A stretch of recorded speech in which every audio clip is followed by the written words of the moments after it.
Hello and welcome back to the Zach Wylde Productions podcast. I am Jack Wilderspin. And I'm Buzz. And today we have a very special guest in the studio, author Sarah Downing. And she's going to be telling us all about the first book in her WULFHARAN series, which is called Bound. And it's with great pleasure that we welcome Sarah Downing to the dungeon. Hi, how are you? Fine, thank you very much, and welcome to our dungeon studio. I think you said earlier it's the first time you've ever been in a padded room. Yeah, luckily you'll let me out at the end of this, I hope. It depends on how well the interview goes, really. So we've asked you in because, as I say, you're an author. You've written so far a trilogy of books, and would you like to introduce those books to us to start with? Yeah, the series is called the WULFHARAN series. The first book is about there's two protagonists, Coiran Hiralad, who's a former slave who, at the beginning of the book, is on her way to a temple in Rossi. And the ship's caught in a storm and the crew try to sacrifice her. And she she washes up on the beach and is rescued by a former prince who's become a warrior. And in saving her life, he then sets in motion a coup attempt. Right, so these three books, they stick with the same characters, or are they completely different stories? No, they follow on from each other, introduce a few more characters in the second book. Okay, and we're really focusing today on the first book, which is, as we've already said, called Bound. I started writing it about 2007 and then published it about 2015. It took me 8 years to write. It's a completely different story to what it started out as. But, well, obviously these things, they grow and they change. Do you feel that the characters now have become really integrated with your own psyche? You look at them and really can see their individual personalities? Yeah. That's usually when I get writer's block, when I'm trying to write something that the characters don't want to do. Do they tell you off? No, not really. But yeah, like I say, I try and write a scene, and if it's not in keeping, I just really, really struggle. I think I remember reading an article about Robert E. Howard, the author, if you're not familiar with that, the author of the Conan series. The article was about how when he was writing the stories of Conan, it was as if he had Conan looming over his shoulder behind him as he was writing, And you're kind of giving me that kind of feel that they go, no, don't do that. I'm not going to do that. I think a lot of authors sort of say that that's how it goes. The sort of characters take on a sort of mind of their own and the struggle when you start trying to go off. But moving on slightly, because obviously anybody wants to purchase Bound or any of your WULFHARAN series, they're available. I think they're all available on Amazon, aren't they? Yeah, Amazon, through the iTunes store, so iBooks. As a download as well as... yeah, so you can get the hard copy as well as a Yeah, they're in digital and print. The next stage and why you're here today is because you are pushing this forward as an audiobook. Yeah, hoping to get that out in the next couple of months. So have you done all three, or is it just the first? It's just the first one at the moment. The narrator's about to start work on book 2. Right. How have you found that, actually? Because you've taken this on board yourself. You've organised the voice actors, or voice actors, should I say. You've organised the recording. Are you doing all the post-editing on it? Yeah, I'm doing all the editing, which is fun because I've never done anything like that before. Have you found, what your experience is now doing that? It took me a while to figure out the process and what to do. I've sort of been working on it for about a year now, so it's getting close to being finished. But yeah, it's just learning the software. We're going to be listening shortly to a clip of that you've kindly supplied, so everybody's going to get a feeling for Bound. We'll discuss that in a bit when we listen to it. But we want to ask a few more questions, don't we, Jack? Yeah, so why did you choose to format the book in an audio format? Do you believe that audio formats enhance the listener's experience of your story? Yeah, I've sort of just started listening to audio. I get frustrated with it because I read a lot faster than the book that takes me a day to read will take me like 10 hours to listen to, and I'm like, oh, come on, I want to know what's happening. But the main reason for me looking at audiobooks was because they're a smaller market, it's growing, and you're more likely to get discovered as an audiobook. Yeah. As a great audiobook listener myself, I love books, reading books, writing books, but audio, I just find that there's occasions when it might be driving, working, where you can carry on doing what you're doing, but it's also nice to be able to listen to something while you're doing an activity. And I dare say there's a lot of people out there, maybe sight-impaired people, that obviously an option there is the audiobook. Yeah, me, I like to sit down with a book and just ignore everything else and not get distracted. You've mentioned briefly at the start of the characters within this story, but for our listeners, can you tell us kind of what kind of setting are we in? Is this, futuristic sci-fi? Is it historical? What are the stories about? Where are they set? It's fantasy. The culture's loosely based on medieval and Viking era. So would you say Games of Thronesy? I mean, I've obviously got the books myself. You've mapped out a whole, what do you call it, an island? Continent in there with all the cities, place names and everything else. You put a lot of thought into it, Sarah. Yeah, I think I spent probably 6 months sort of world building, figuring out how the magic would work, what the country looked like, the culture. Oh, I like language. the idea of that, how the magic works. So you've literally, as an author, you've sat there and said, okay, there is magic within this story. The characters are using magic and gone as far as to try and work out exactly how that fits in a, how would you say it, a realistic way? Yeah. A believable way. A believable way. I didn't want sort of magic to be a quick fix, they need to get out of the situation. I know, let's do a spell and just... Bazwang, there's a door. Done kind of thing. Yeah, so no easy outs. There's no easy outs. That's good. I also noticed in the back of the books you have also a glossary of terminology. So you almost invented, to a certain degree, your own language in there, would you say? Yeah, certainly a few words. Just to give a feel of the culture, and I do like books that have made up languages and that. So your readers can really get right into this continent, the world building, understanding where the characters are within that world. Yeah. So that's a great journey to go on. You talk about books that you've read that you enjoy with the similar genre, so fantasy. Are there any existing authors that you've looked up to in the past, or even present authors? I grew up reading Tamora Pierce, who's an American author. She writes for young adults.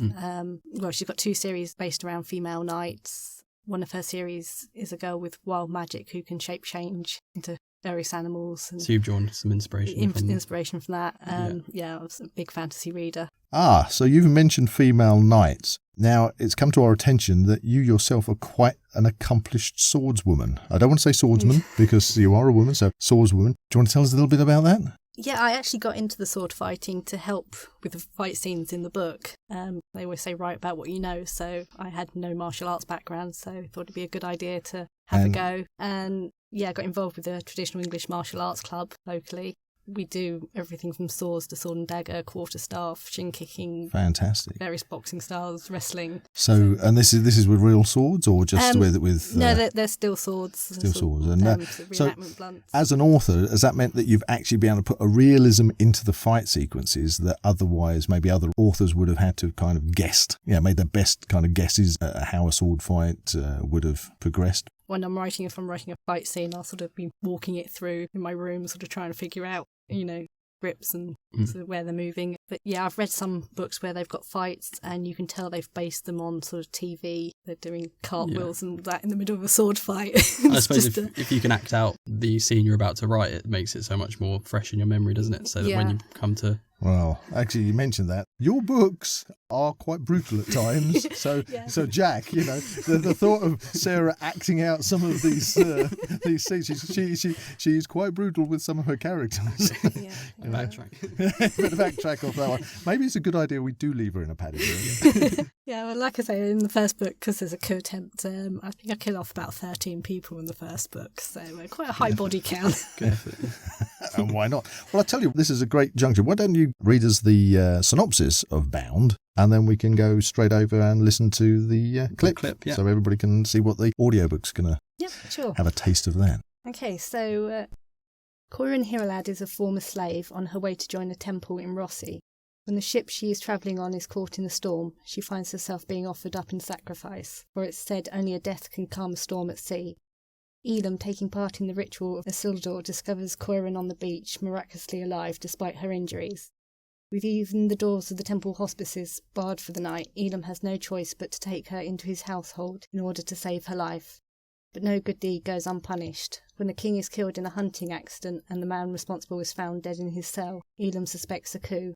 A worrying possibility, especially when he finds himself named heir to the throne. As the body count rises, the Lord Witten arrests Corin. Is she involved, or is she innocent of the crimes of which she is accused? Elam must discover the truth before he becomes the next victim. Innocent or guilty, one thing is clear. There's more to Corin than meets the eye. Ooh. Should we go over to the clip? I really want to listen to the clip. I really do want to listen to the clip. Okay, so let's go for it. Let's listen to an extract from Bound. The clang of the ship's bell roused me mid-morning. We had survived another night. Sitting up, I rubbed at the crick in my neck, surprised I had managed to sleep after all. "Morning," The priest had his healer's kit on the bunk beside him and was busy unwrapping blood-stained bandages. My breath hitched in my chest as I caught sight of the wound. The flesh around it was swollen, angry red, and when he removed the dressing he had packed into it, it was covered in pus. I watched as he added herbs to the vinegar to help with the infection, before packing in a fresh dressing. Seeing my worried look, he forced a laugh. "Don't look so grim," he told me as he wrapped the wound once more.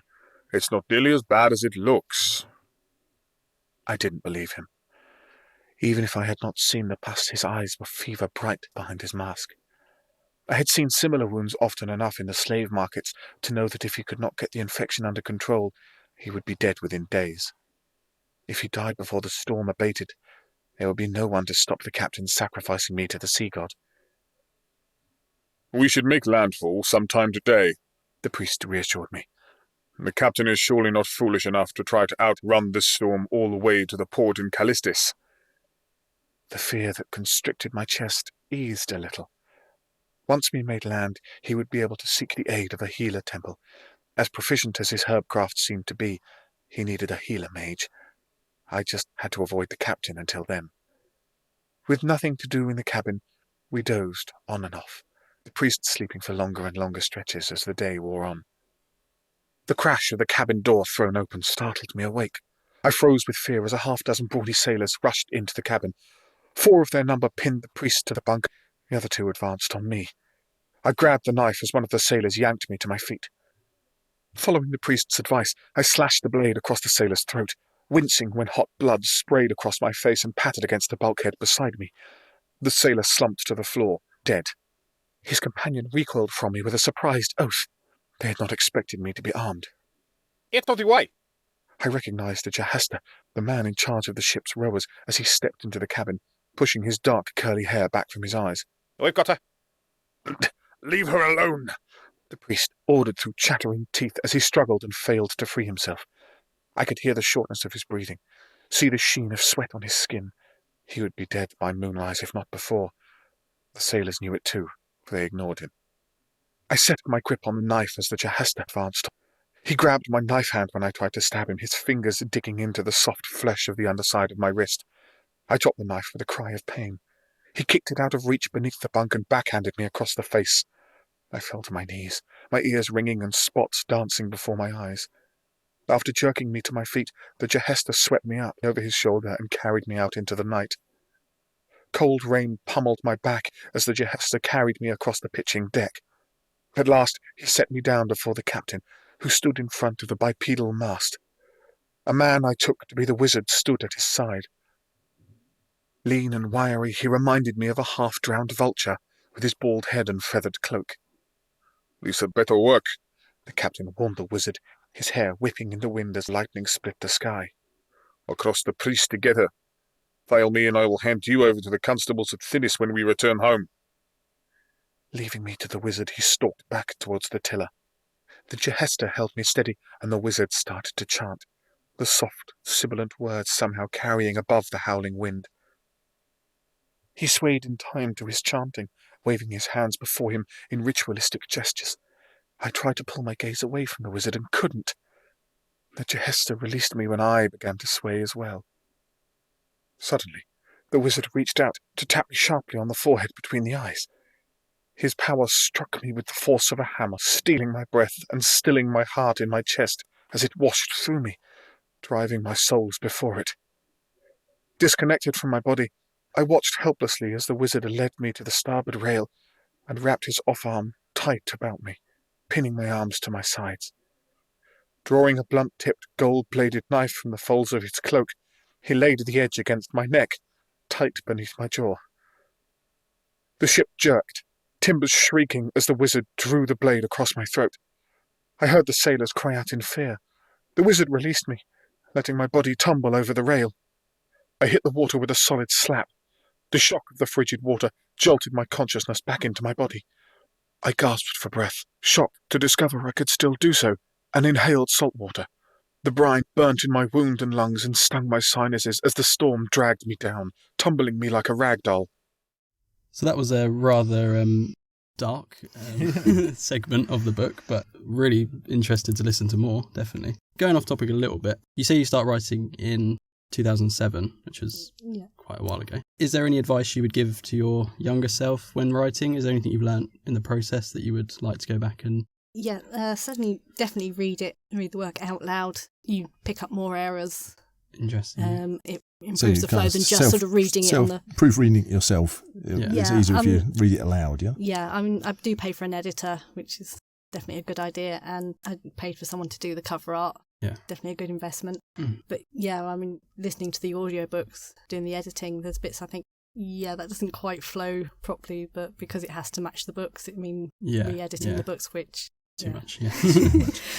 So obviously, Sarah Downing, you are an author, but that's not your full-time job, is it? No, So do you want to tell the listeners, what is it that Sarah does outside of writing these amazing books? I'm a protected species ecologist, so throughout the summer I'm out surveying for bats, badgers, dormice, waterfoals, great-crested newts. Writing sort of way to relax and sort of downtime between surveys. Okay, so where would you say you do most of your writing? Is that, in hotel rooms, in tents? Sort of whenever I get 5 minutes. A lot of my writing I do at home over the winter because I get 4 months off. So everything's hibernating over the winter, so it's a good time to write. Like I say, sort of whenever I get chance between surveys, while I'm waiting for contractors to turn up and things. So. We had a discussion a couple of episodes ago about taking notes before you embark on writing a story. Do you like to write notes physically, or do you use your phone when you get an idea? I've got a notebook that I keep notes in. Yeah, so if you find yourself in a woodland setting somewhere and you suddenly come up with this is a great idea. How do you jot it down? I've got notes on my phone. Like I said, I've got a notebook that I keep next to the bed because, sod's law, the minute I lay down to go to sleep, that's when I figure out the next scene for the book. In the morning do you have any of those situations where you've come up with a brilliant idea, it's just not the right time to jot it down, and then you kick yourself afterwards because you go, I can't recall how it quite went. That's the notebook next to the bed now. Right. The flip side of that as well is sometimes you get an idea in the middle of the night or whatever, and you write it down, you look back on it and you think, perhaps it wasn't quite as good as I thought it was at the time. Yeah, all the notes I make, I very rarely refer back to them. I mean, I plot the books out as well, and the minute I finish plotting and start writing, it all changes. So do you want to go back into the characters for a moment? Who are the main characters in these stories? There's 2 protagonists, Coiron and Elam. Then book 2, I introduced 2 more characters. The trilogy that it stands at the moment, it's the flowing story of those 2 main characters. Yeah, it's mostly focused on them. Okay, so for our listeners, do you want to just give maybe a little bit of background on both those characters? I won't say too much about Coiron. She's got a secret in the past, a heritage that... Right, you like a good secret too, don't you, Jack? It's sort of the main plot point that's revealed at the end of the first book, so I don't want to give too many spoilers away. No spoilers now. Guys, go read it. Yeah, like I said, Elam is he was a prince, he was heir to the throne, and then his fiancée was killed in a raid that was supposed to take him prisoner. He blames himself, gives up the crown to become a warrior, and then discovers that his father didn't change his will and that he's still heir to the throne after his father's death. Oh, wow. And he has to choose between honouring his duty to his country or the oaths he's sworn to Coiron. So there's lots of elements at play, really. Lots of tasks for the characters to overcome as well. And you've got lots of underlying plots and weaves within the story, yeah? Yeah. There are a few chapters in there told from the bad guy's point of view. Yeah, there was one scene where he ends up killing the woman he loves. I didn't just want to do that. I wanted his conflict in having to do that. Yeah. It's definitely better to see it from 2 perspectives, isn't it, with something like that? Yeah. I mean, we joked a little bit earlier about the fact that it's quite dark in your stories at times, and you're quite vicious to the characters. Focusing on Bound today, it gets a bit gory at times. Dare I ask, is there a darker side to Sarah? Where do you draw upon? Some of it is from historical references. The king in it is killed in a hunting accident, it was King Rufus who was shot in the chest during a hunting accident. Mm-hmm. Whether it was an accident or not, they all hightailed it back to court to claim the throne. His friend disappeared to France and never came back, and they left the local villagers to cart the king's body back to London. You do a lot of research into historical background as well. Yeah, it's sort of, I have an idea and sort of go off and do a bit of research and think something will pop up. It's like, I can use that. Where you have a character and you've decided to be particularly brutal to that character, I mean, do you say, oh no, I really can't do this? Or do you sort of like, okay, no, I am. I'm gonna going to be nasty because How it's far going can we go? How far am I going to go with this? Do you do it for shock factor for the readers, or is it just you want to be horrible to characters? No, it's historically, so there would have been a lot more sort of brutal murders. Certainly in the Viking era, if you killed somebody, you were given to the victim's family to either be killed by them or to do their jobs. Stuck with that kind of historical flow of what could happen to characters. Yeah, when it comes to royalty and kings and that, it's full of murder and poisonings. Oh, it's nice to know where that side comes from. I'm a bit worried here. We're in the dungeon sound booth. It's quite tight here. Slowly edging away back. And edging away. If we go any further, we'll be out in the gallery with the man in the gallery. We can see him grinning from there. Great. Well, okay, if anybody wants to get hold of the books, where can they go through to sell them? I know we mentioned briefly earlier, but just a recap. They're on most major distribution sites, so Amazon, Barnes & Nobles, iTunes. Do you have your own blog or anything like that people can follow? I do. I can't actually remember the address off the top of my head at the moment. Is it easy to Google? If I Google Sarah Downing? So if you put Sarah Downing in and WULFHARAN, it should pop straight up. Okay, excellent. And so can you go onto that blog and sign up and follow posts, etc. on that? Yeah, I'm not writing a lot of posts at the moment because I'm concentrating on the writing and getting the audiobook finished. Well, that's going to probably bring us on to our next question, isn't it, Jack? And that is, what have you got in the pipeline? Well, I'm halfway through writing book 4 at the moment. I was planning to have book 4 as the last book, but I think there's a few plot lines I won't be able to tie off, so it might be a short story at the end of that. Have you thought about diverting off with other characters and giving them their own spin-off series? I've got 2 spin-offs planned. One about Coiron's parents and another one about how 2 of the characters that I introduced in book 2 met. So you're really expanding the world as well. Yeah, and then I've got a vampire duology that I'm planning to write. Has this got nothing to do with this series? Completely separate. Completely separate. Interesting. Yeah, all right. I think I've got do you want to give us any? No, don't give us too much spoilers, but anything on that? I'm planning to have it as a sort of urban fantasy alternate history. What time period would that be set in? Sort of modern day. The vampire was Second World War. I'd read somewhere that Winston Churchill was a druid, so that seemed like a nice idea to play with that. And I sense a theme as well with you saying about historical background as well. That's obviously a historical event or theory that you've carried and you've put into a story. Yeah, which is... because I hated history at school. I know. I mean, sometimes it just takes to read a small caption. I think the author escapes me, but the chap who wrote Equus, I don't know if you're familiar with that. No, I'm not familiar with but I believe he was on a train. He just read a very small, tiny little story where some horses had been killed. That sounds terrible to listeners, but if you've ever read Equus, I'm giving plot spoilers here. What I'm trying to say is the author actually read just a very small thing, and then from that created a whole story, a whole novel from just a very small thing. So when you're saying about you heard that Winston Churchill was a druid, then you let it go. Run with it. Just run with it. Fascinating. So back to the audio. When can we see that being released? I'm hoping to have it finished and out in the next couple of months. I'm not sure how long it takes to sort of go through. What platforms are you looking to release that on? It's going to be through Amazon. It'll be on Amazon, Audibles, iTunes. All downloads, obviously. As downloads. If anybody wanted a physical copy? I'm in discussion with the ZWP Productions. Yay! That's what we like to hear. If anybody wants a physical copy, then you'll be able to, once it gets released, you'll be able to go onto the ZWP Productions website and get yourself a physical CD copy there if that's what you want. Personally, I like a physical copy. I do download audiobooks, but I do like my physical copies as well. Brilliant. Any other questions, Jack? I think we've found out as much as we can, really. We've exhausted you. Is there anything you want to add, Sarah? No, not that I can think of. Well, it's been an absolute pleasure having you in the studio today. Yeah, thank you very much for coming along. I don't know about you, but I want to get out of here quick. I can see she's got the hot pincers. Don't worry, I'm fully unarmed today, promise. She's unarmed. Don't believe that the tea is not dangerous in an unarmed situation. Brilliant. Well, thank you very much, Sarah. It's been an absolutely fantastic time having you in. I hope that all our listeners have enjoyed the excellent little snippet they've heard from Bound. Yeah. And would you like to come back and talk about your future projects as well? Yeah, that'd be fun. Well, we wish you all the best for this particular audio release of Bound. And of course, as Jack says, please come back anytime and you can bring us up to date with the further novels, how everything's going with your WULFHARAN series, and of course the vampire books. Have we got any idea of a title for those yet, or is it too early in that? No, I've got the titles already. I'm planning to call them Flesh and Blood, Nerve and Bone. Flesh and Blood, and Nerve and Bone. Oh, that's Keep with the keep with the dark.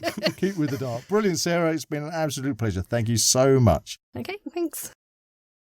So thank you to Sarah Downing for coming along and talking to us about her new book, Bound. I, for one, am really excited for this one. Yes, certainly. It'll be very interesting to, as somebody who's read the actual book itself, to see how that comes out in the audiobook format performed by a voice artiste. Yeah, absolutely. And so, as always, we're going to go to our social media roundup. I believe you have some inquiries. Yes, we've had a few inquiries. It's mostly been about being a voice actor. And if you want to get involved with ZWP Productions, being a voice actor, then it's very simple. All you need to do is to go to the ZWP Productions website, which is www.zwpproductions.com. Look for the contact details, and if you have a voice reel, by all means, send it over. We'll listen to all of them and get back to you if we need any characterizations, any characters for any audiobooks or audio dramas, then we will contact you and let you know. But we're always looking for new voices, new talent. So please, if you've got anything you want to add to that, by all means, once you've listened to this podcast, stick it down in the comments, give us feedback, and we'll help out however we can. Absolutely, yeah. Get involved as well. Get involved. So we'll finish it up there. Of course, you can follow ZWP Productions on Facebook, Twitter and Instagram, as well as listening to this podcast and previous episodes on YouTube, Podbean and Spotify, and also the website, ZWPproductions.com. ZWPproductions.com. I think that's about it, isn't it, Jack? Yes. Great. Well, thank you for listening, and that leaves us with just one thing to do. Cue the jingle.